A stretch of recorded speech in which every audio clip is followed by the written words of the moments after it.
hello'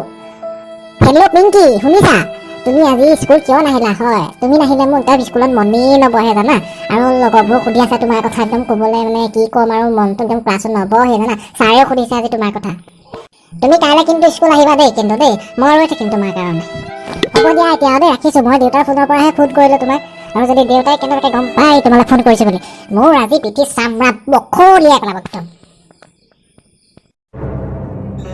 তই কাৰ লগত ফোনত কথা পাতি আছিলি হা কাৰ লগত ফোনত কথা পাতিছিলি নাই মই কাৰ লগত ফোনত কথা পতা নাই এনেই মানে অকলে এনেই কিবা কিবি গান চান গাই আছিলোঁ মই নাই কথা পতা নাই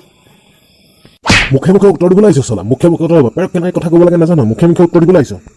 নাই দেউতা কোন মুখে উত্তৰ দিছোঁ নাই দিয়াচোন মই যিটো সুধিছোঁ সেইটো ক তই কথা পাতিছিলি হয় নে নহয় সেইটো ক তই নহয় দেউতা মই নাই পতা বাপেৰৰ মুখে ক'বলৈ আহিছ হা বাপেৰৰ মুখে উত্তৰ দিবলৈ আহিছ হয় দেউতা মানে নহয় দেউতা কি হয় নহয় মাৰিবলৈ আহিছ তই হা একদম চিন্তা এটা ঘৰৰ পৰা ওলাই যায় মোৰ ফোনৰ পৰা আঁতৰত থাকিবি হাত গম পাইছ নাই তই কি মানে ছোৱালীৰ লগত কথা পাতিবলৈ আহিছ মই তেনেকৈ থাকিম যদি মই ঘৰৰ পৰা ওলাই যাওঁ নাই তেনেকুৱা নকৰিব প্লিজ মই ফোনত কথা নাপাতো আৰু